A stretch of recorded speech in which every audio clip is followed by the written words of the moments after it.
Good morning to one and all.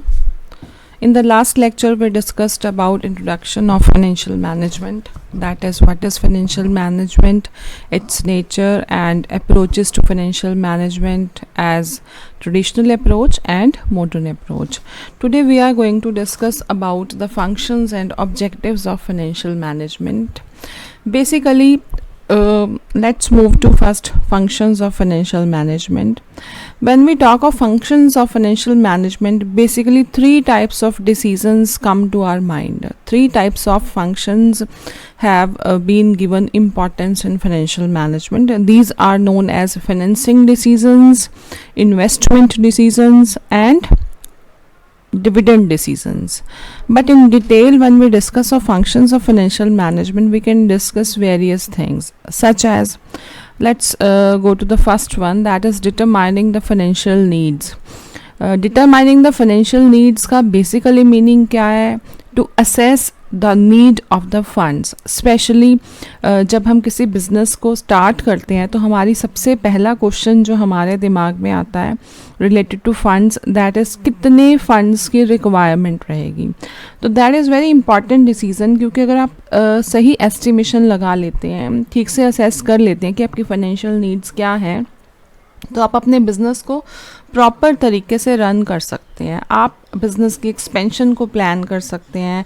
Business को आगे आप कितना बढ़ाने वाले हैं, कितने पैसे की ज़रूरत पड़ेगी, ये सारी चीज़ें आपको पहले से ही तय कर लेनी चाहिए. So the basic function is determining the financial needs, means assessing the need of the funds in a business firm. Second जो हमारा फंक्शन रहता है, that is very important, that is financing decisions. Financing decisions basically क्या है? From where to arrange the funds. जो funds हमें चाहिए हैं, जिन फंड्स की हमें ज़रूरत है, वो हम कहाँ कहाँ से अरेंज करेंगे. तो that depends on the types of organization. किस तरह की ऑर्गेनाइजेशन बिजनेस की है, उसके हिसाब से आपको डिसाइड करना पड़ेगा कि आपकी फाइनेंसिंग जो है वो कहाँ कहाँ से होगी. Such as in sole proprietorship firm, आप अपना खुद का पैसा लगा सकते हैं, या फिर आप कहीं से लोन अरेंज कर सकते हैं, बैंक से, अपने फ्रेंड्स, फैमिली से. लेकिन अगर हम कॉर्पोरेट एंटिटी की बात कर रहे हैं, अगर हम एक कंपनी फॉर्म ऑफ ऑर्गेनाइजेशन की बात कर रहे हैं, तो इन दैट केस आपको पैसा अरेंज करने के लिए आप डिपेंड करते हैं मोस्टली या तो इक्विटी सोर्स ऑफ फाइनेंस पे, या फिर डिबेंचर और loans. That means equity share capital आप इशू कर सकते हैं, आप प्रेफरेंस शेयर कैपिटल इशू कर सकते हैं, आप डिबेंचर्स इशू कर सकते हैं, या फिर आप लोन ले सकते हैं. आप शॉर्ट टर्म फाइनेंसिंग सोर्सेज को भी ऑप्ट कर सकते हैं. These all is known as financing decisions. Means आप अपने फंड्स को कहाँ कहाँ से कितना कितना अरेंज करेंगे, क्योंकि ये सब मिलाकर क्या बनता है, that becomes capital structure of the firm. और कैपिटल स्ट्रक्चर का जो डिसीजन है, दैट इज़ वेरी इंपॉर्टेंट. आपका जो फर्म का सर्वाइवल है, फर्म का सक्सेस है, that very much depends on financing decision. The second one is investment decisions. Investment decisions basically क्या है कि आपने जो फंड्स अरेंज किया, आप उसको किस तरीके से इन्वेस्ट करेंगे. इन्वेस्ट आप दो जगह कर सकते हैं. One is in fixed assets and second is in working capital.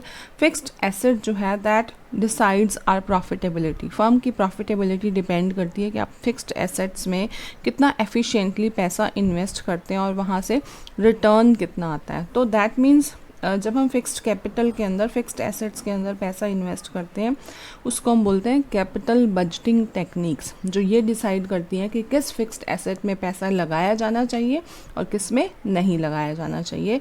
तो investment decisions are very important because these are irreversible decisions, और ये लॉन्ग टर्म तक आपकी फर्म के ऊपर असर डालने वाले हैं. इसलिए इन्वेस्टमेंट डिसीजंस को बहुत सोच समझ कर प्रॉपर टेक्निक के साथ डिसाइड किया जाना चाहिए. Second one is working capital decisions. Working capital decisions क्या है? वर्किंग कैपिटल बेसिकली क्या है? Decision of investing money in current assets. आप करंट एसेट्स में कितना पैसा लगाएंगे, कैसे उसको यूटिलाइज़ करेंगे, वो डिपेंड करता है बहुत सारे फैक्टर्स पर, कि आपके जो बेसिकली फर्म है उसमें आपका बिजनेस साइकिल कितना लंबा है, ऑपरेटिंग साइकिल कितना लंबा है. उन सब चीज़ों पर डिपेंड करता है कि आप कितना पैसा वर्किंग कैपिटल की फॉर्म में लगाएंगे और आप उसको किस तरीके से यूज़ करेंगे. Then comes dividend policy decisions. Dividend decisions basically क्या है? It is not necessary for a company कि वो जितना प्रॉफिट कमाए उसको बांट दे, ऐसा ज़रूरी नहीं है। आप सब जानते हैं ये कंपनी की पॉलिसीज़ पर डिपेंड करता है कि जो प्रॉफिट्स कंपनी ने अर्न किए उसका कितना हिस्सा कंपनी अपने शेयर होल्डर्स को डिविडेंड की फॉर्म में बांटना चाहती है या नहीं। पहला क्वेश्चन, क्या कंपनी डिविडेंड बांटना चाहती है या सारे प्रॉफिट को अपने पास रिटेन करना चाहती है। ये इस पर डिपेंड करता है कि अगर कंपनी के पास अच्छी इन्वेस्टमेंट ऑप्शंस है तो कंपनी प्रॉफिट को डिस्ट्रीब्यूट करने की बजाय अपने पास रिटेन करना चाहेगी। अगर कंपनी एक स्टेबल डिविडेंड पॉलिसी अपनाती है, दैट मीन्स कंपनी एक स्पेसिफिक अमाउंट ऑफ डिविडेंड हर साल शेयर होल्डर को देना चाहती है, तो ऐसा भी कर सकती है, बचे हुए प्रॉफिट को अपने पास रिटेन कर सकती है। तो ये भी एक इम्पॉर्टेंट डिसीजन है कि आप डिविडेंड से जुड़े डिसीजंस किस तरह लेते हैं। डिविडेंड से जुड़े सारे डिसीजंस जो हैं that is known as dividend decisions. Then comes financial control. Financial control is nothing but control on all financial matters, क्योंकि आप जानते हैं जहाँ भी आप कंट्रोल नहीं करते तो आप एक्स्ट्रावेगेंट हो जाते हैं। हम अपनी नॉर्मल लाइफ में भी जब अपने खर्चों पर कंट्रोल नहीं रखते तो हमारे खर्चे ज़रूरत से ज़्यादा हो जाते हैं। Same is the case with A business firm. Finance के ऊपर प्रॉपर कंट्रोल रखना भी फाइनेंशियल मैनेजमेंट का एक फंक्शन है।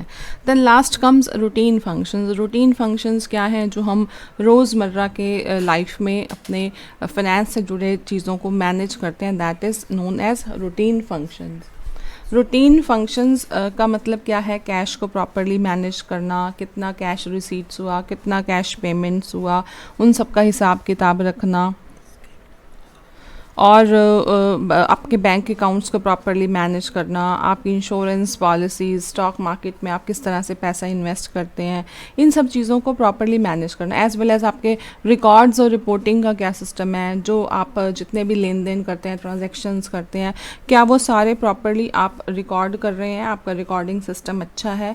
इन सबको चेक करने के लिए हम इंटरनल ऑडिट का यूज़ कर सकते हैं। दैट मीन्स ये हमारे सारे रूटीन के फंक्शंस हैं। अगर हम ये सब नहीं करेंगे तो हमारी फर्म प्रॉपर तरीके से सर्वाइव नहीं कर सकेगी। तो ये सारे फंक्शंस क्या हैं?